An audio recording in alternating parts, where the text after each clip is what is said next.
Shalom, selamat pagi jemaat Tuhan. Apa kabar?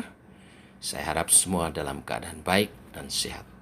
Hari ini, hari ketiga, kita merenungkan firman tentang kesembuhan ilahi. Mari datang, nyatakan pujian syukur kita atas karyanya, kesembuhan, kasih dan kuasanya. Segala pujian dan syukur.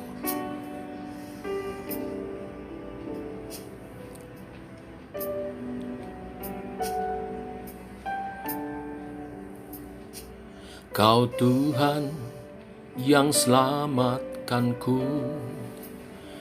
terima kasih Yesus. Kau Tuhan yang pulihkanku, terima kasih.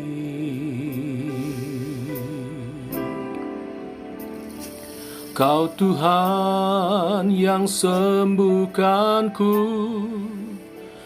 terima kasih Yesus.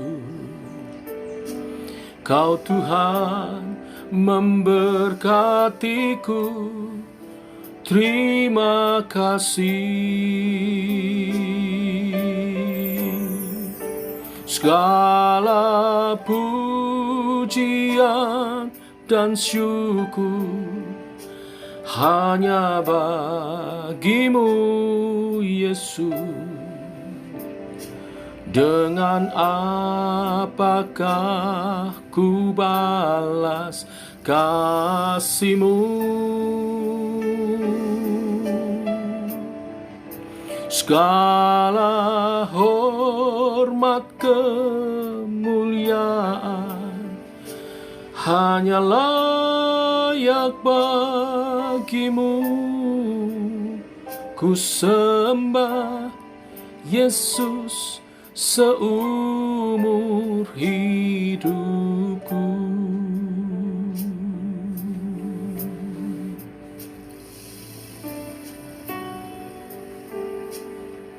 Oh, Kau Tuhan yang selamatkanku, terima kasih Yesus. Kau Tuhan yang pulihkanku, terima kasih. Oh, Kau Tuhan yang sembuhkanku, terima kasih Yesus. Kau Tuhan memberkatiku, terima kasih. Segala pujian dan syukur hanya bagimu Yesus. Dengan apakah ku balas kasih-Mu? Segala hormat kemuliaan hanya layak bagimu. Ku sembah Yesus seumur hidupku. Segala pujian dan syukur hanya bagimu Yesus. Dengan apakah ku balas kasih-Mu?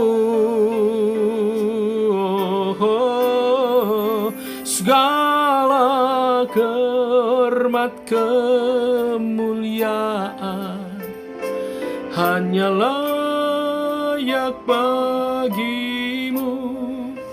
Ku sembah Yesus seumur seumur hidupku.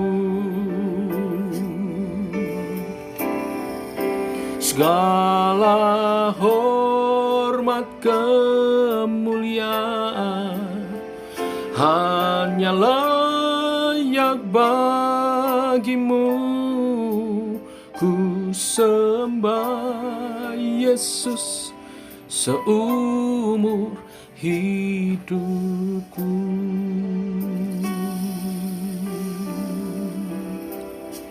Oh, syukur, haleluya.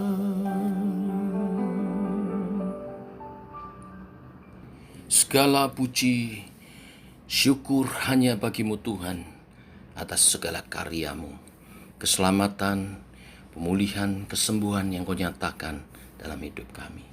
Kami mau memuliakan namamu, menjadi saksi bagi kemuliaan namamu, hidup bagi kemuliaan namamu Tuhan. Teguhkan oleh kebenaran firman yang sebentar kami renungkan bersama.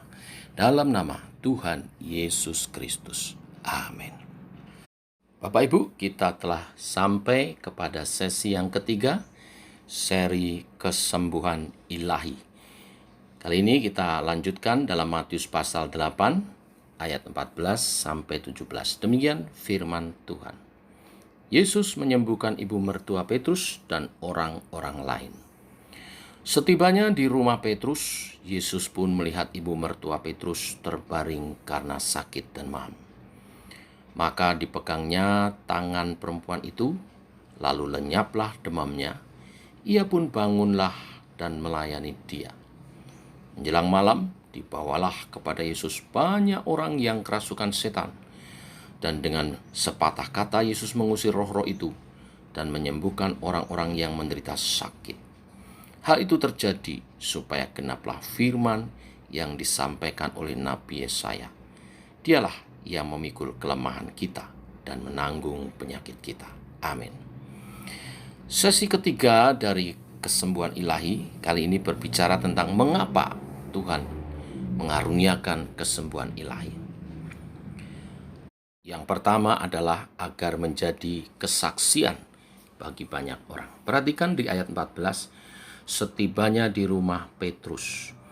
Jadi dalam rangkaian pelayanan bersama dengan Tuhan Yesus, Petrus membawa Yesus pulang ke rumahnya. Ini poin yang indah. Banyak orang sibuk, hamba Tuhan sibuk, aktivis gereja sibuk, sampai di gereja saja atau di tempat-tempat pelayanan, tetapi tidak pernah membawa Tuhan sampai masuk ke dalam rumahnya untuk menyatakan kasih, kuasa, dan juga karunia kesembuhannya. Di sini kita melihat contoh yang indah. Petrus membawa Yesus pulang ke rumahnya, sehingga ketika sampai di rumahnya, Yesus melihat ibu mertua Petrus sedang terbaring sakit karena demam. Dan Tuhan menjamah dan Tuhan menyembuhkan ibu mertua Petrus. Di ayat 16, setelah ibu mertua Petrus disembuhkan, menjelang malam, dibawanyalah kepada Yesus banyak orang yang kerasukan setan, dan dengan sepatah kata Yesus mengusir roh-roh itu dan menyembuhkan orang-orang yang menderita sakit. Rupanya kabar tentang kesembuhan ibu mertua Petrus ini menyebar di sekitar kampung-kampung itu, sehingga orang berbondong-bondong datang untuk juga memperoleh kesembuhan. Jadi pelayanan Yesus di rumah Petrus menjadi kesaksian. Kesembuhan ibu mertua Petrus menerima kesembuhan ilahi itu menjadi kesaksian bagi banyak orang untuk juga menerima kasih dan kuasa Tuhan. Ini yang pertama. Yang kedua, mengapa Tuhan mengaruniakan kesembuhan ilahi? Ya, di ayat 15 dikatakan, maka dipegangnyalah tangan perempuan itu, lalu lenyaplah demamnya. Ia pun bangunlah dan melayani dia. Yang kedua, mengapa Tuhan mengaruniakan kesembuhan ilahi? Supaya setelah kita menerima kesembuhan ilahi, kita bersyukur dengan memberi hidup melayani Tuhan. Banyak saudara mengalami sakit, lalu berdoa datang kepada Tuhan, minta kesembuhan ilahi dari Tuhan. Pertanyaannya, kalau sudah sembuh, apa yang saudara harus lakukan? Yang saudara harus lakukan adalah mengucap syukur dengan cara melayani Tuhan. Hidupmu adalah anugerah dari Tuhan. Kesehatanmu adalah anugerah dari Tuhan. Kalau engkau diberi hidup dan diberi kesehatan, persembahkan untuk kemuliaan nama Tuhan. Layani Tuhan seumur hidup kita, selagi masih ada kesempatan. Ya, ada satu pujian mengatakan, hidup ini adalah kesempatan. Hidup ini untuk melayani Tuhan. Jangan sia-siakan waktu yang Tuhan beri. Hidup ini hanya sementara. Selagi kita diberi kesempatan, kita melayani Tuhan. Karena sesungguhnya hidup dan kesehatan yang kita peroleh adalah anugerah dari Tuhan. Untuk kemuliaan Tuhan, untuk kita persembahkan kepada Tuhan. Ini yang kedua, Bapak Ibu Saudara sekalian. Yang ketiga, mengapa Tuhan mengaruniakan kesembuhan ilahi adalah untuk menggenapi nubuat-nubuat firman Tuhan. Ayat 17 mengatakan hal itu terjadi supaya genaplah firman yang disampaikan oleh Nabi Yesaya. Dialah yang memikul kelemahan kita dan menanggung penyakit kita. Firman yang mana? Ini firman nubuatan di Yesaya pasal 53 ayat 4. Saya kutip saja. Tetapi sesungguhnya penyakit kitalah yang ditanggungnya, dan kesengsaraan kitalah yang dipikulnya. Padahal kita mengira dia kena tulah, dipukul, dan ditindas Allah. Ayat 5, tetapi dia tertikam oleh karena pemberontakan kita. Dia diremukkan oleh karena kejahatan kita. Ganjaran yang mendatangkan keselamatan bagi kita ditimpakan kepadanya. Dan oleh bilur-bilurnya kita menjadi sembuh. Nubuatan tentang bahwa juru selamat yang datang, Tuhan Yesus juru selamat kita, itu datang menanggung segala kelemahan, sakit penyakit kita. Memang di dalam Yesaya ini penyakit yang disebabkan karena dosa. Juga karena iblis, kuasa-kuasa jahat, roh-roh jahat. Oleh sebab itu, ketika di rumah Petrus ini, Tuhan membebaskan.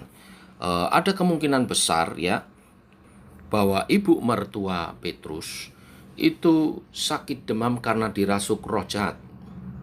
Karena di Lukas 4 ayat 39, perikop yang sama, itu Tuhan Yesus mengatakan menghardik demam itu. Ya, jadi biasa yang dihardik itu roh jahat, setan, gitu ya. Dan ini dikuatkan di ayat 16. Orang banyak yang dibawa kepada Yesus itu mereka yang kerasukan setan dan yang sakit oleh karena kuasa gelap. Sakit penyakit yang demikian tidak bisa disembuhkan secara medis, hanya oleh kuasa daripada Tuhan Yesus.